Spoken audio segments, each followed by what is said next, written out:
اور اسلام ظاہری چیزوں کو کہیں گے، اور جب دونوں الگ الگ استعمال ہوں گے تو دونوں کا معنی الگ الگ کیا جاتا ہے۔ اب یہاں اس حدیث میں جس سے میں بیان کر رہا ہوں کہ جس کے دل میں جو کے دانے کے برابر بھی ایمان ہو اس کو آپ جہنم سے نکال لیجئے۔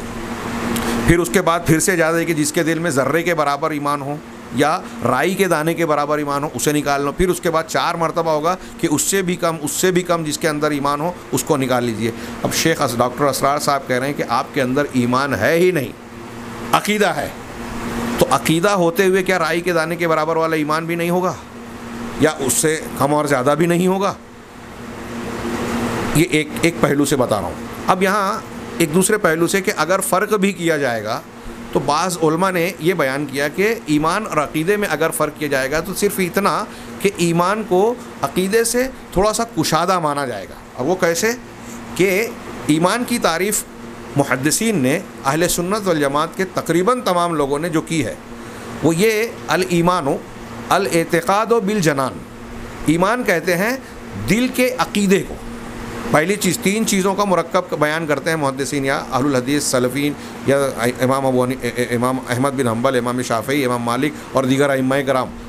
کیا کہتے ہیں؟ 3 چیزیں۔ پہلی چیز کیا ہے اس میں؟ الاعتقاد بالجنان، دل سے عقیدہ رکھنا۔ اب آپ دیکھ رہے ہیں کہ دل سے عقیدہ رکھنا ایمان کی تعریف میں پہلی چیز ہے، یعنی ایک ایمان کا ایک جز ہے عقیدہ، اللہ پر، فرشتوں پر، قیامت کے دن پر، تقدیر پر، اور جتنی اس سے متعلقہ چیزیں ہیں ان تمام چیزوں پر ایمان کی بنیاد، ان تمام چیزوں پر یقین رکھنا دل سے، یہ ایمان ہے۔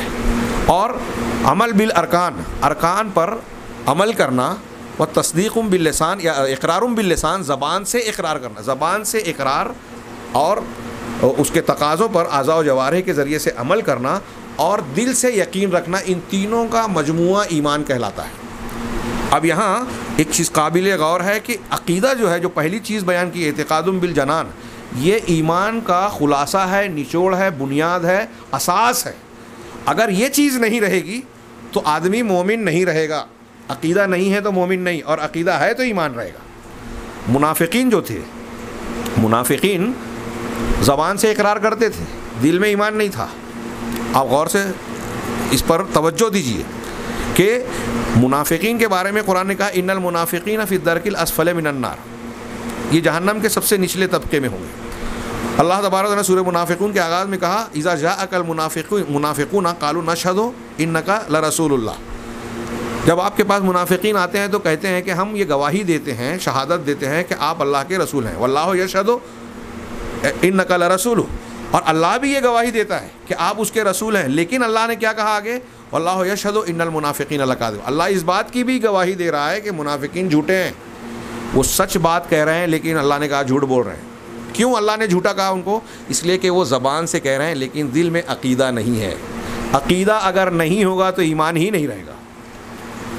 تو عقیدہ ایمان کا جوہر ہے، بنیاد ہے۔ اگر یہ فرق بھی کیا جائے تو اس میں عام اور خاص کی بات تھوڑی سی ہوتی ہے کہ ایمان تھوڑا وسیع ہے۔